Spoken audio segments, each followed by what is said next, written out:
ஓம் சரவண பவ. வேலிருக்க வினை இல்லை, மயிலிருக்க பயமும் இல்லை. நான் நிரந்தரமாகவே உன் அருகில் இருக்கிறேன் என்று உன் மனம் நம்ப ஆரம்பித்து விட்ட பிறகு உன் மனதின் வேகங்களும் தீவிரமான உணர்ச்சிகளும் தாமாகவே பலம் இழந்துவிடும். காலப்போக்கில் வேரோடு அறுக்கப்படும். மனம் வேகங்களிலிருந்து விடுபட்டுவிடும். நீ ஏன் ஒரு சிறிய விஷயத்தை கூட பெரிய விஷயமாக பார்க்கிறாய்? அனுசரித்து போக வேண்டும் என்று சொல்கிறேன். பொறுமையை கையாண்டு வாழ்பவர்கள் வாழ்க்கையை ஜெயிப்பதற்காக பிறந்தவர்கள்.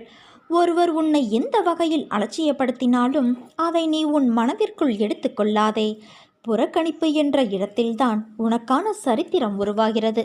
அந்த இடத்திலிருந்துதான் நீ விருட்சமாக வளரப்போகிறாய். நான் மட்டுமே அனுசரித்து போக வேண்டுமா என்று நினைக்காதே. நீ இப்படி நினைத்தால், இப்படியே இருந்தால் இறுதியில் சண்டையிலும் வாக்குவாதங்களிலும் தான் முடியும். அமைதியாய் இருப்பது சிறந்தது. பல பிரச்சனைகளிலிருந்து உன்னை காக்கும் கவசமாய் அது விளங்கும். அமைதியாக உன்னை நீயே தியானித்துக்கொள். ஒரு அமைதியான பூங்காவனம் உன் மனதில் பூக்கும். நிம்மதி தென்றலாய் வீசும். மகிழ்ச்சி மலர்களின் வாசமாய் உன் முன் நறுமணம் தோவும். உன் கோபங்கள், ஆதங்கம், வருத்தங்கள், உன் எதிர்மறை எண்ணங்கள், கெட்ட எண்ணங்கள் இப்படியெல்லாம் அந்த அமைதி நிலை முன் மண்டியிட்டு குலைந்து போகும். அதனால் இப்போது உள்ள சூழலில் உன்னை காக்கும் கவசம் அமைதிதான். அதை நீ கடைப்பிடி. உன் வாழ்வு இனிமையாகும். வாக்குவாதங்கள் என்றைக்கும் எதற்கும் தீர்வு அல்ல குழந்தையே. அதை நீ ஒருபோதும் செய்யாதே. ஒருவன் உன்முன் செய்கின்ற செயல் பிடிக்கவில்லை என்றால் தன்மையாக சொல்லிப்பார். கேட்கவில்லை என்றால் அவர்களை விட்டு விலகிவிடு. அவர்களிடம் வாக்குவாதங்கள் செய்தால் உன் நிம்மதிதான் பறிபோகும். அதற்கு நீ என்றைக்கும் இடம் கொடுக்காதே. நீ ஜெயமாக எல்லா செல்வ வளங்களையும் பெற்று சீரும் சிறப்புமாய் நல்ல பெயரோடு மகிழ்ச்சியான வாழ்க்கையை நிச்சயம் வாழ்வாய். அதற்கு உன் அப்பா நான் பொறுப்பு. அன்பு குழந்தையே, உன்னுடைய துன்பமான காலங்களை கூட புன்னகையோடும் தளராத நம்பிக்கையோடும் எதிர்கொண்டு பார். உன் தடைகள் அனைத்தும் வெற்றி படிகளாக மாறும். அதை பின்பற்றுவது சிறிது கடினமான ஒன்றுதான். ஆனால் அதை முயன்று பார். உன் துயரங்கள் அனைத்தும் காணாமல் போகும். நீ வாழ்க்கையில் வெற்றி பெறுவதற்கு 2 பெரும் ஆயுதங்கள் தேவை. அதில் ஒன்று நம்பிக்கை, மற்றொன்று பொறுமை. இந்த இரண்டும் இருந்தால் உன்னை வெல்ல இந்த உலகில் யாராலும் முடியாது. இன்று மட்டும் அல்ல, என்றென்றும். இந்த பிறப்பில் மட்டும் அல்ல, இனி வரப்போகும் பிறவிகளிலும் உனக்கு எந்த விதமான தீங்கும் யாரும் இழைக்க முடியாது. நான் அதை பார்த்து கொள்கிறேன் என் குழந்தையே. என் தங்கமே, ஏன் உன் வாழ்க்கையை ஏக்கங்கள் நிறைந்ததாய் மாற்றியுள்ளாய்? ஏக்கங்கள் உன் மனதை அழுத்தும் அளவிற்கு அதை உனக்குள் வர நீ அனுமதித்துள்ளாய். யாரும் இல்லை என்று புலம்புகிறாய். அதே நேரத்தில் உன் மனமானது அன்பிற்காக ஏங்கி நிற்கிறது. எதிர்பார்ப்பின் தோல்வியே ஏக்கத்திற்கான ஆரம்ப கட்டம். அதனால்தான் எதையும் யாரிடமும் எதிர்பார்க்காதே என்று கூறுகிறேன். உன்னிடத்தில் என்ன இல்லை? அறிவா, திறமையா, குணமா? எல்லாம் உன்னிடத்தில் கொட்டி கிடக்கிறது. நீ ஏங்கும் அன்பு யாரிடம்? உன்னை எல்லோர் முன்பும் நீ காட்டும் அன்பை அலட்சியப்படுத்திய உள்ளத்திற்காக நீ ஏங்கி நிற்கிறாய். அவர்கள் உன்னை புரிந்து கொள்ளவில்லை என்று அறிந்த பின்னரும் உன் மனம் ஏக்கங்களால் புண்ணாகிப் போவதை என்னால் தாங்க முடியவில்லை. உனக்கு எது நிரந்தரம் என்று புரிய வைப்பதற்கு சில நிகழ்வுகளை உன் முன் நிறுத்தினேன். ஆனால் எவ்வளவு ஆழமாக இருந்ததால் உன் மனம் காயப்படுகிறது. இனிமேல் அதை உன்னிடத்தில் நான் அனுமதிக்க மாட்டேன். உன் கண்முன் போலியான அன்பு கொண்டு இருப்பவர்களை திரையிட்டு காண்பிக்கப் போகிறேன். ஒரு நாள் உன் முன் உன் அன்பிற்காக அவர்கள் ஏங்கி நிற்கப் போகிறார்கள். அது நடக்கத்தான் போகிறது என் குழந்தையே. உன் தொழிலில் நஷ்டம் என்ன செய்வது என்ற நிலையை தாண்டி நிம்மதி இழந்து எந்நேரமும் பயந்து நீ இருக்க வேண்டிய அவசியமில்லை. இனிமேல் கீழே எவ்வளவு குறைந்ததோ அதற்கு 100 மடங்கு உனக்கு உயர்த்தி உன்னை உச்சியில் ஏற்றி உட்கார வைப்பேன். முதலில் உன் வாழ்விலோ தொழிலிலோ சறுக்கல்களையும் கஷ்டங்களையும் நீ சந்தித்துள்ளாய் என்றால் நீ வாழ்வில் வெற்றியடைய தகுதியாகிவிட்டாய் என்று அர்த்தம். நீ 4 படி ஏறினால் 2 படி சறுக்கும் என்ற வாக்கியத்தை தெளிவாக உன் கவனத்தில் ஏற்றிக்கொள். உன் 2 படி சறுக்கல் 4 படி முன்னே செல்ல அதை தாங்கும் சக்தியாய் 2 படி இப்போது பின்னே வைத்துள்ளாய்.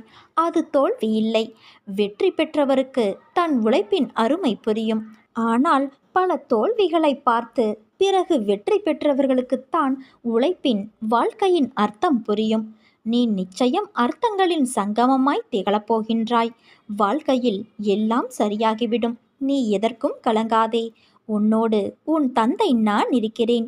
நீ ஜெயமாக நல்ல ஆரோக்கியத்தோடு எல்லா செல்வங்களையும் பெற்று சீரும் சிறப்புமாய் வாழப்போகிறாய். உன் கடந்த கால வாழ்க்கையை நீ அறிய விரும்பினால் உன் தற்போதைய நிலையை பார். உன் எதிர்கால வாழ்க்கையை நீ அறிய விரும்பினால் உன் தற்போதைய செயல்களை பார்.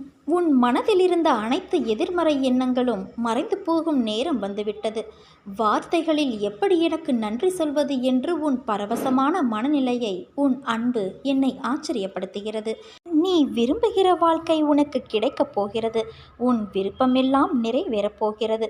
இன்னும் சற்று நேரத்தில் சந்தோஷமான செய்தி உன்னை தேடி வரும் குழந்தையே. உன் வாழ்க்கையில் ஏற்பட்ட அனைத்திற்கும் பதில் கூற நான் தயாராக இருக்கிறேன். நீ உனக்கு யாரும் இல்லை என்று நினைத்து அழுத போதெல்லாம் என் வருகையை நீ உணர்ந்திருப்பாய். அதே போலத்தான் நீ சற்றும் எதிர்பார்க்காதவாறு இன்று உன் மனதை மாற்றினேன். சந்தோஷத்தில் திக்குமுக்காடி இருந்ததை பார்த்து நான் பூரித்து போய் பார்த்து கொண்டு இருந்தேன். உன்னை சுற்றி உண்மையாக நேசிப்பவர்கள் இன்று நீ உணர்ந்தாயல்லவா? என் குழந்தையான உன்னை சிரித்துக்கொண்டே இருப்பதை பார்க்கும்போது நான் இந்த உலகத்தையே மறக்கின்றேன். நல்ல செய்தி கூறுவதற்காக நான் நீண்ட நேரமாக காத்திருக்கிறேன். உன் வேண்டுதல் நிறைவேற உள்ளது என் குழந்தையே. இனியும் என்னை காக்க வைக்காதே. உன்னில் எழும் தேவையில்லாத மனம் வருந்தும் சிந்தனை எழும் காரணம் ஒன்றை நீ 10ஆக பார்க்கின்ற உன் கண்கள் அல்ல, உன் மனம்தான். உன்னை அறிய நீ யாரிடமும் எதையும் கேட்க வேண்டாம். உன் முன் உன்னையே யார் என்று காட்டுகிற கண்ணாடி முன் நில். நீ நிற்பதைப் போன்ற உன் உருவம் நேர்மறை என்று நினைத்து உன்னை கண்ணாடியில் காணும்போது எதிர்மறை, அதாவது உன் வலது கைகள் இடது கையாய் தோன்றும். நீ அதில் உன்னை மாறி காண்பிக்கிறது என்று கூறுகிறாய். ஆனால் அதுதான் உன்னை உண்மையாக வெளிக்காட்டுகிறது.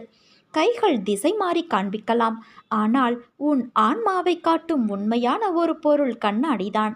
அதில் நீ உன்னை நினைக்கின்ற எண்ணம் உயர்த்தி பேசி அந்த கண்ணாடி முன் நின்று பார். உன் உயரங்கள் எவ்வளவு குள்ளமாக இருக்கிறது என்பதை அறிவாய். இதுவே உன்னை தாழ்த்தும் விஷயங்களை யோசித்துப்பார். அவைகள் தோல்வியாய் இருக்கலாம், ஆனால் அவை உனக்கு தந்த வைரமான பொக்கிஷ அனுபவம். அந்த அனுபவத்தின் பாடங்கள் வெற்றியை விட கோடி மடங்கு பெரியது. வெற்றி என்பது தற்காலிகமே, ஆனால் தோல்வியால் நீ உணர்ந்த பாடங்கள், அவற்றின் அனுபவம் வாழ்க்கையில் வெல்ல வைக்கும். அதுதான் உண்மையான வெற்றி. அது உன்னை பக்குவமடைய வைத்து நீ எப்படி இருக்க வேண்டும் என்று உனக்கு சொல்லி உன் பிறப்பை புனிதமுடையதாய் மாற்றும். நான் சொல்லும் வழிகளில் நீ செல்கின்றாய். நிழலுக்கும் நிஜத்திற்கும் உள்ள வேறுபாட்டை அறிய ஆரம்பித்து விட்டாய். உன் வாழ்வில் இனி எல்லாம் சுபமே. ஏன் தங்கமே, நல்ல மனிதர்களை நீ சந்திக்கப் போகிறாய். நல்ல நல்ல நிகழ்வுகளில் கலந்து கொண்டு மகிழ்ச்சி அடைவாய். இல்லத்தில் இன்பம் தொடரும். உன் மனதில் இருக்கும் சந்தேகங்கள், பயங்களை ஒதுக்கி வைத்துவிட்டு மகிழ்ச்சியான தருணங்களை நீ அனுபவிப்பாய். நீ இன்று எல்லாவற்றையும் சிறப்பாக செய்து முடிப்பாய். சந்தேகம் வேண்டாம் குழந்தையே. உன் மனதில் நான் இருக்கிறேன். சில நாட்களாக நான் உனக்கு வெளிப்படாதது போல தோன்றும். ஆனால் உன்னை வேறு சில உலக வாழ்க்கையில் செய்ய வேண்டிய காரியங்களுக்காக நான் பணித்துள்ளேன். மீண்டும் உன்னை நான் ஆட்கொள்வேன். இருளை கண்டு நீ மிரளாதே. வாழ்க்கை என்றால் இன்பமும் துன்பமும் இணைந்ததுதான்.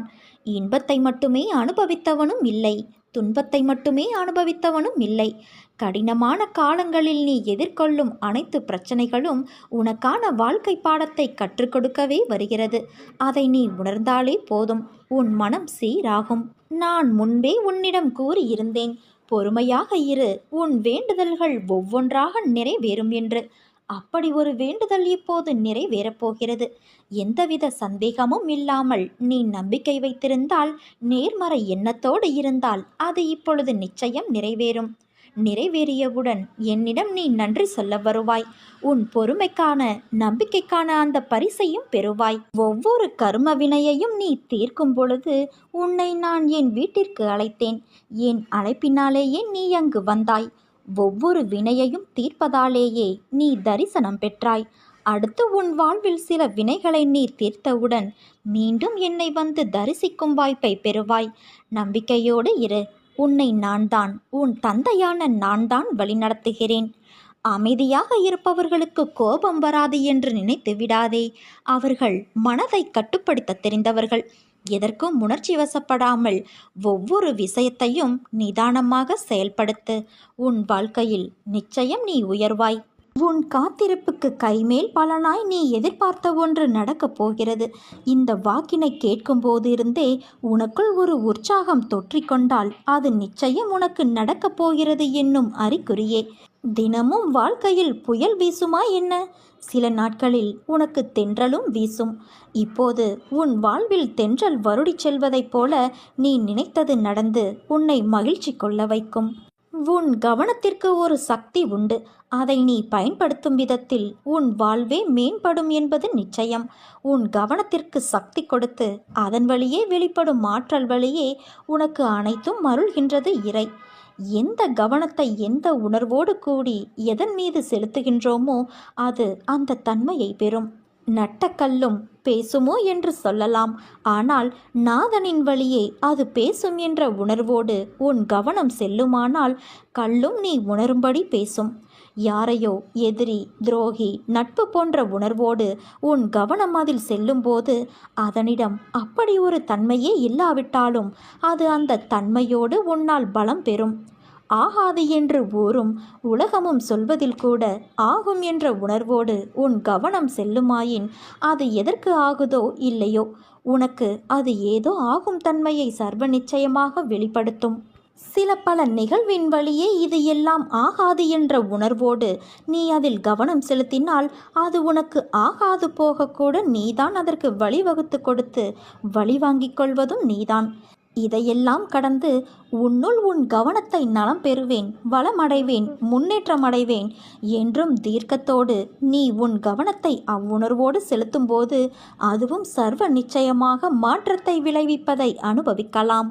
எப்போதெல்லாம் ஏதோ சரியில்லை, குறை, அழிய வேண்டும், நாசமாக போக வேண்டும் என்று எதை நினைத்து உன் கவனத்தை செலுத்தினாலும் செலுத்துவது நீதான் என்பதால் உனக்கும் அந்த உணர்வோடு கூடிய கவனத்தின் தாக்கம் உன் வாழ்விலும் பிரதிபலிக்கும். அதே எல்லாம் மாறும், முன்னேறும், திருந்தும், திருத்தப்படும் என்று வாழ்த்த அந்த உணர்வோடு கூடிய கவனம் அதோடு சேர்த்து உன்னையும் சிறப்புற வாழ்விக்கும். எதில், ஏன், எந்த உணர்வோடு நாம் கவனத்தை செலவு செய்கின்றோம் என்று உணர அதில் அதை போலவே நமக்கும் வருமானம் வரும். இறைவன் உனக்கு அளித்துள்ள பலத்தை எப்படி பயன்படுத்தி கொண்டு இருக்கிறீர்கள் என்பதைத்தான் இப்போது நீ வாழ்ந்து கொண்டு இருக்கும் வாழ்க்கை கொடுத்து கொண்டு இருக்கிறது.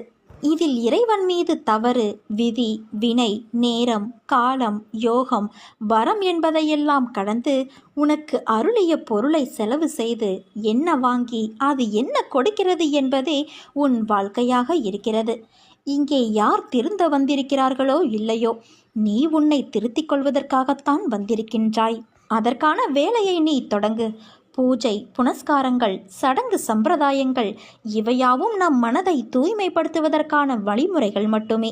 இருந்தாலும் உள்மனது பரிசுத்தமானதாக இல்லை என்றால் எவ்வளவுதான் வழிபாடுகள் செய்த போதிலும் என் பக்தர் என்ற தகுதியை நீ அடைய முடியாது.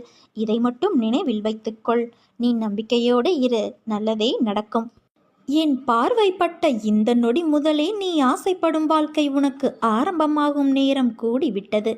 பேரதிர்ஷ்டம் உன்னை தேடி வரப்போகிறது குழந்தையே. ஒரு பொருள் உனக்கு கிடைக்காவிட்டால் இது ஏன் உனக்கு கிடைக்கவில்லை, எதற்காக கிடைக்கவில்லை என்று யோசித்துப்பார். உன் எதிர்காலத்தை ஒப்பிட்டு யோசித்துப்பார். உன் போல இருந்தவர்களின் எதிர்காலம் இப்போது எப்படி இருக்கிறது என்பதை கேட்டு தெரிந்து கொண்டு யோசித்துப்பார். அப்போது காரண காரியம் உனக்கே புரியும். உன்னிடம் உள்ள பிரச்சனை என்ன தெரியுமா? உனக்கு தைரியம் கிடையாது, வைராக்கியம் கிடையாது. இருந்திருந்தால் உன் லட்சியத்தை நீ அடைய எப்போதோ முயற்சி செய்திருப்பாய். ஆனால் உன் தோல்வியை நினைத்து தாழ்வு மனப்பான்மை அடைந்து அதிலிருந்து தப்பிக்க பிரச்சனைகளை வளர்த்து கொண்டாய். நீ சொன்னதை நான் கேட்க வேண்டும் என்று அடம் பிடிக்கிறாயல்லவா? நான் சொல்வதையும் நீ கொஞ்சம் கேட்க வேண்டும் தானே? உன் எதிர்காலம் நன்றாக இருந்தால்தான் எனக்கு பெருமை. நீ வாழ்வாங்கு வாழ வேண்டும். நிச்சயம் வாழ்வாய். என் மனம் உனக்கு புரியும் என்று நான் நினைக்கின்றேன். என்னுடைய மனதை போட்டு குழப்பும் பிரச்சனை விரைவில் சரியாகிவிடும் என்று மட்டும் ஆழமாக மனதில் சொல்லிவிட்டு வேலையை பார். விரைவில் அதிசயம் நடக்கும். ஏற்பட போகும் அதிசயங்களுக்கு நன்றி என்று மட்டும் ஆழமாக மனதில் சொல்லிக்கொண்டே இருந்தால் போதும். அது எப்படி சரியாகும் வழிகளை பற்றியெல்லாம் நீ ஆராயக்கூடாது. நமக்கு ஒரு சில வழிகள்தான் தெரியும். ஆனால் பிரபஞ்சத்திற்கு 1000 வழிகள் இருக்கும். அது எப்படியும் சரி செய்துவிடும். நம் வார்த்தைகள், எண்ணங்கள் பிரபஞ்சத்திற்கு கட்டளைகளாக அனுப்பப்பட்டு எல்லாவற்றையும் விரைவில் சரி செய்துவிடும். நம்மை சுற்றி எதிராக நடப்பதை பற்றி கவலைப்பட வேண்டாம். நமக்கு எதிராக எத்தனை பேர் செயல்படுகிறார்கள் என்பதை பற்றி பொருட்படுத்த வேண்டாம். பயம், குழப்பங்கள் வரும்போது பதட்டமில்லாமல் ஆழ்ந்த அமைதியாக இருக்க கற்றுக்கொள். நான் நம்பிக்கையாக இருக்கிறேன். விரைவில் அதிசயம் நடக்கும். ஏற்பட போகும் எல்லா அதிசயங்களுக்கும் நன்றி. பிரபஞ்சத்திற்கு நன்றி என்று மட்டும் ஆழமாக மனதில் சொல்லிக்கொண்டே இரு. நிறுத்தாமல் சொல்லிக்கொண்டே இரு. நம் வார்த்தைகள், சந்தோஷமான நம்பிக்கையான உணர்வுகள், எண்ணங்கள் போதும். எல்லாவற்றையும் சரி செய்துவிடலாம். நமது நேர்மறையான சக்தி இந்த பிரபஞ்சத்தை காட்டிலும் சக்தி வாய்ந்தது என்பதை மட்டும் உணர்ந்துவிடு. விதைத்தவன் தூங்கி விடுவான், ஆனால் விதை தூங்காது. எண்ணியவன் தூங்கி விடுவான், ஆனால் எண்ணம் தூங்காது. உன் மனதில் குதர்க்கமான எண்ணங்கள் எழுந்தால் அதை விட்டுவிடு. அதை பெரிதாக எடுக்காதே. மனமும் புத்தியும் நமக்கு பாதி நண்பன், பாதி எதிரி. அதனால் அவற்றை என் பாதத்தில் வைத்துவிடு குழந்தையே. நான் பார்த்து கொள்கிறேன். நிறை குறை என எல்லோரிடமும் உண்டு. அதை திருத்த முயற்சி செய். இப்படி குறையோடு இருக்கிறோமே என்று வருத்தப்படாதே. நான் என்றும் உன்னோடு இருப்பேன். யார் என்னுடைய பக்தன் தெரியுமா? யாரையும் வெறுக்காதவன், அனைவரிடமும் நட்பு பூண்டவன், எல்லாவற்றிடமும் கருணை உடையவன், அகங்காரம் விட்டவன், இன்பத்தையும் துன்பத்தையும் சமமாக கருதுபவன், பொறுமை உடையவன், எப்போதும் திருப்தியுற்றவன், எப்போதும் யோகத்தில் நிலை பெற்று செயல் புரிபவன், தன்னை கட்டுப்படுத்தியவன், திட சங்கல்பமுடையவன், மனதையும் புத்தியையும் என்னிடம் அர்ப்பணம் செய்தவன். யார் பிறரை துன்புறுத்துவது இல்லையோ, யாரை பிறரால் துன்புறுத்த முடியாதோ, யார் மகிழ்ச்சி, கோபம், பயம், மனக்கிளர்ச்சி இவற்றிலிருந்து விடுபட்டவனோ இத்தகையவனே எனக்கு பிரியமானவன். எதையும் சார்ந்திருக்காதவன், தூயவன், சுறுசுறுப்பு உடையவன், துன்பமோ இன்பமோ எது வந்தாலும் பொருட்படுத்தாதவன், எப்போதும் துயரப்படாதவன், தனக்கான எல்லா முயற்சிகளையும் விட்டவன், புகழ்ச்சி இகழ்ச்சியை சமமாக கொள்பவன், அமைதியாக இருப்பவன், ஆழ்ந்த சிந்தனையுடையவன், சிறிதே கிடைத்தாலும் அதில் திருப்தி கொள்பவன், உலகே தன் வீடாக இருப்பதால் தனக்கென்று வீடு இல்லாதவன், தன் கொள்கையில் உறுதி படைத்தவன். இத்தகையவன்தான் என் பக்தன். நிச்சயம் உன்னை நான் கரை சேர்ப்பேன். நானே கதி என்று இருக்கும் உன்னை எப்படி பாதையில் விடுவேன்?